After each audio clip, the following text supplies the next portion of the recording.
Studying the Quran has been an incredible eye-opener.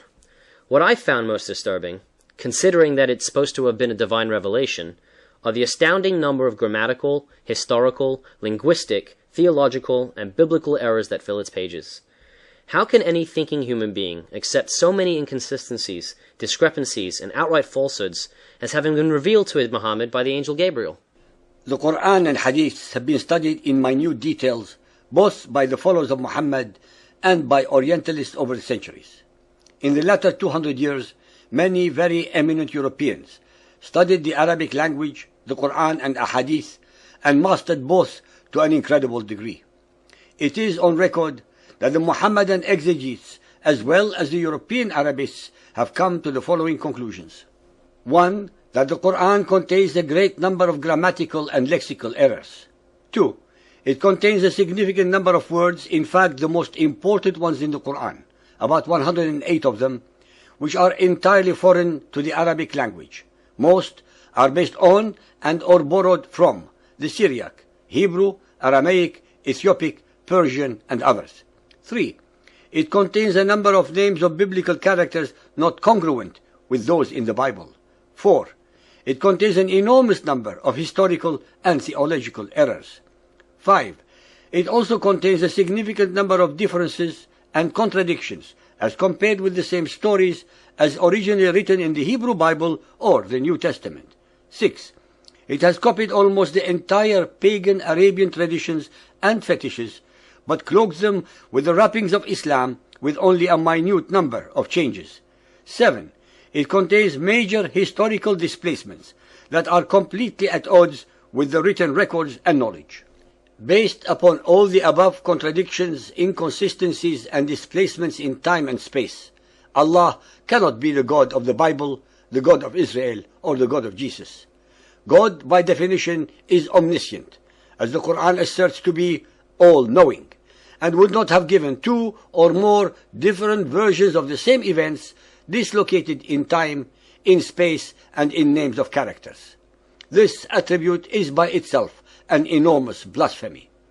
The following are only a few of these manifest errors and contradictions from among hundreds upon hundreds of others. The story of Cain and Abel.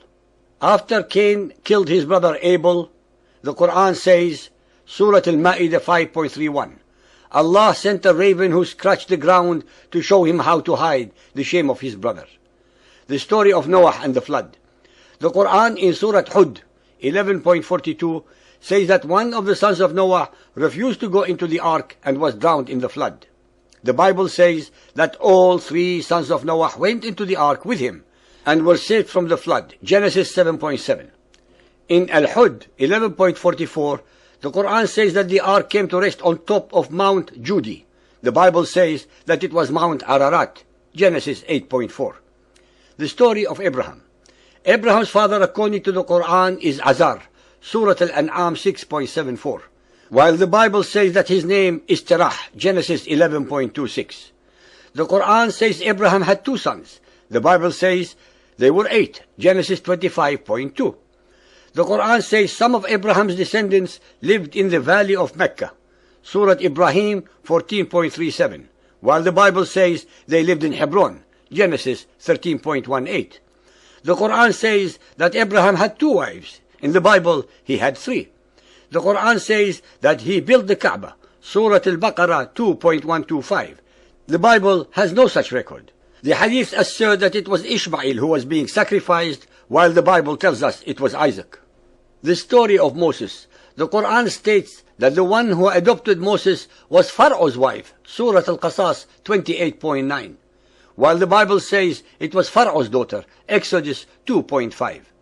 The Quran states that Haman lived in Egypt during Moses' time of 1450 BC, while the Bible asserts that Haman lived in Persia during Xerxes' time of 400 BC.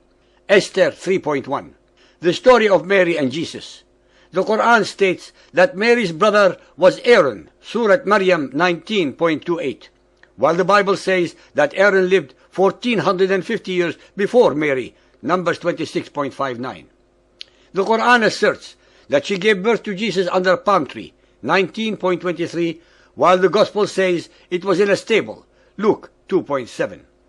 The Quran also mentions that Jesus spoke and made miracles at the time when he was young, 19.24. The New Testament has no such record. The Quran asserts that Jesus did not die on the cross, Surah An-Nisa 4.157, but the Gospels disagree. Astronomical, Surah Al-Kahf 18.86. Until when he reached the setting of the sun, he found it set in a spring of murky water. Near it he found a people. We said, O Dhul Qarnayn, either to punish them or to treat them with kindness. According to the Quran, the sun sets in a murky puddle of water, but the sun is over 1 million times bigger than the size of the earth. Historical, Surah Al-Qasas 28.38. Pharaoh built the Tower of Babel in Egypt.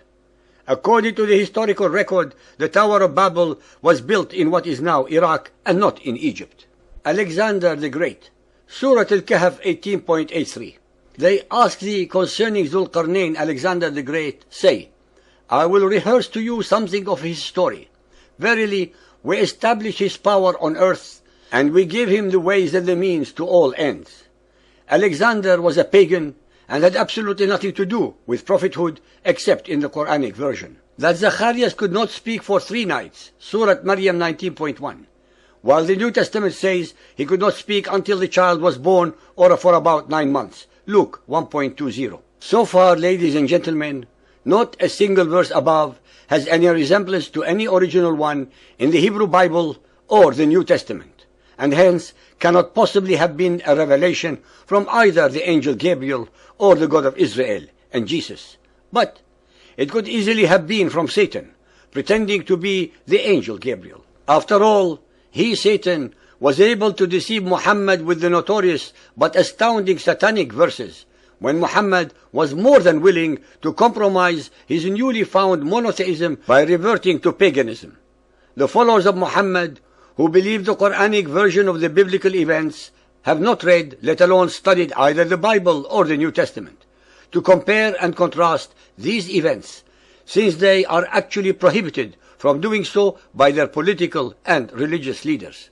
Even when and if some of them do attain such knowledge, they are then told that both the Hebrew Bible and the New Testament have been perverted over the centuries by the followers of Moses and Jesus, and hence are not the original versions that would have otherwise agreed with the Quran.